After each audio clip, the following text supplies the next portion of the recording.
غیاث الدین غوری کے بادشاہ بننے کے بعد عروج پایا اور باقی ماندہ غزنوی سلطنت پر قبضہ کیا۔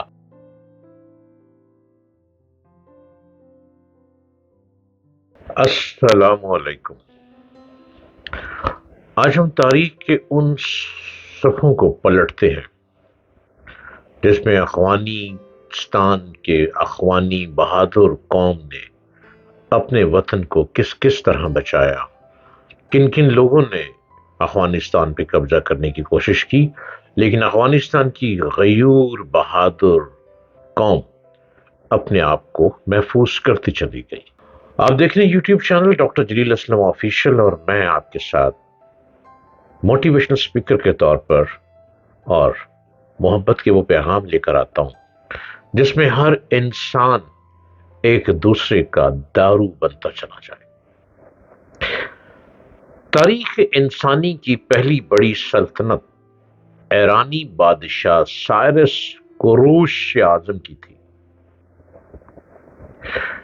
2500 سال پہلے وہ پہلا بادشاہ تھا جس نے شہنشاہ کا لقب اختیار کیا، یعنی شاہوں کا شاہ۔ آپ اس کی سلطنت کا نقشہ دیکھیں، میپ کو اگر آپ دیکھیں، امید ہے کہ ہنجامشی سلطنت میں آپ کو دائیں طرف تمام موجودہ افغانستان بھی دکھائی دے گا۔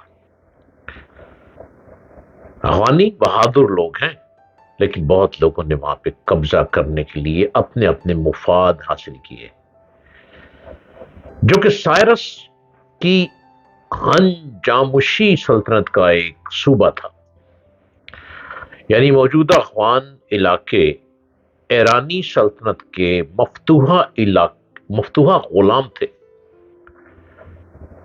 آئیے اس کے بعد مقدونیہ کے سکندر اعظم کی سلطنت کو دیکھتے ہیں۔ اس میں بھی آپ کو افغانستان ڈھونڈنے میں دقت پیش نہیں آئے گی۔ سکندر اور اس کے بعد اس کے مشرقی جانشین سیلیوکس اور دیگر یونانی بادشاہوں نے طویل عرصے تک افغانستان کو غلام بنائے رکھا۔ اس کے بعد چندر گپت موریہ اور اس کے جانشینیوں کی سلطنت کا نقشہ آپ دوبارہ دیکھیں گے کہ موجودہ افغانستان ٹیکسلا اور پاٹلی پتر کے موریہ بادشاہوں کا ایک مفتوحہ علاقہ تھا۔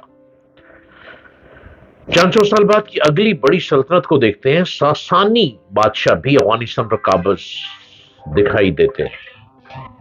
اسلام کا ظہور ہوتا ہے، خلفائے راشدین کے دور میں ہی خراسان فتح ہو جاتا ہے، لیکن آپ کو ہم اموی خلافت کا یہ نقشہ دکھاتے ہیں۔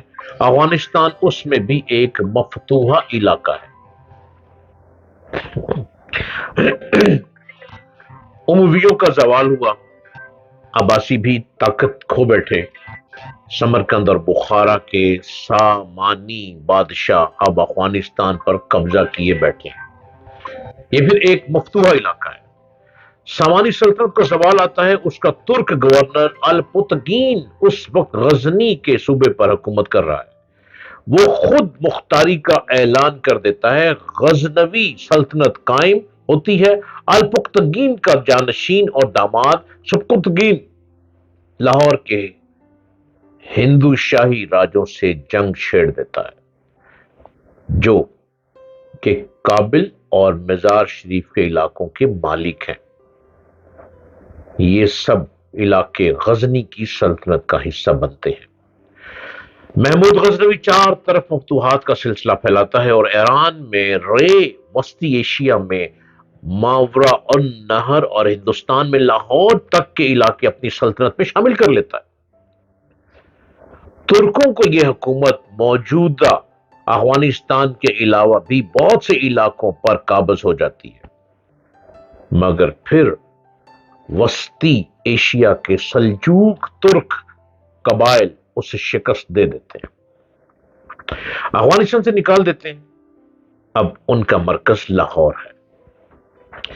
اسی اسنا میں 50 برس کے مختصر عرصے کے لیے دور افتادہ اخوان علاقے غور سے غوری سلطنت ابھرتی ہے، جس نے 1163 میں سلطان غیاث الدین غوری کے بادشاہ بننے کے بعد عروج پایا اور باقی ماندہ غزنوی سلطنت پر قبضہ کیا، لیکن 1215 میں اس کا خاتمہ ہو گیا۔ غوریوں کے متعلق اخوان نیشنلسٹ پر دعویٰ کرتے ہیں کہ وہ پشتون تھے، مگر محققین کا عمومی اتفاق ہے کہ وہ تاجک النسل تھے اور ان کا ایران سے تعلق تھا۔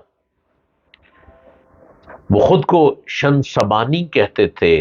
تاریخ دانوں کا حکم ہے کہ یہ ساسانی نام وش نسب سے بگڑ کر عربی میں آل نسب کہلایا اور فارسی میں شنسبانی، یعنی یہ بھی مقامی اخوان خاندان نہیں تھا۔ جب افغانستان خوارزم شاہی سلطنت کا حصہ تھا تو مغلوں کا عظیم بادشاہ اور فاتح عالم تموجن المعروف چنگیز خان نے افغانستان کو تاراج کیا اور اپنی سلطنت میں شامل کر لیا اور یہیں کھوپڑیوں کے مینار بنا دیے۔ اب شہر سبز اور سمرقند سے دوسرا مغل فاتح عالم امیر تیمور نامی تاتاری مغل، جو ظہیر الدین بابر کا پردادا تھا، اور 18 اور وہ وہاں سے اٹھا اور افغانستان اس کی سلطنت کا صوبہ بن گیا۔ ازبک سلطان شیبانی خان بھی اس پر قابض رہا۔ پھر کابل کا علاقہ فرغانہ کے حکمران ظہیر الدین بابر نے فتح کر لیا اور یوں یہ مغل سلطنت کا حصہ بنا۔ بابر سے اورنگزیب تک مغل اس پر حکمران رہے۔ مغلوں کے کمزور پڑنے پر ایرانی بادشاہ نادر شاہ افشار نے افغانستان پر تسلط جمایا۔ نادر شاہ افشار کے قتل ہونے کے بعد افغانستان نامی ملک پہلی مرتبہ وجود میں آیا، جب نادر شاہ افشار کے سردار احمد شاہ ابدالی نے 1747 میں اخوان علاقوں میں حکمرانی کا دعویٰ کر دیا۔ اس سے پہلے کابل اور قندھار عام طور پر ہندوستانی تخت کا حصہ رہتے تھے۔ ہرات ایرانی سلطنتوں کا اور مزار شریف کے علاقے وسطی ایشیائی سلطنتوں کے صوبے ہوا کرتے تھے۔ احمد شاہ ابدالی کی سلطنت میں ایرانی شہر نشاپور، موجودہ افغانستان، موجودہ پاکستان اور راجستھان کے کچھ علاقے شامل تھے۔ آپ سنتے چلے جائیے اور میں آپ سے مضبوط بہادر قوم افغانستان کے دلیر لوگوں پر گفتگو کرتا ہوں، جنہوں نے آخر اپنا لوہا منوایا اور آج افغانستان ایک مضبوط ملک بن چکا ہے۔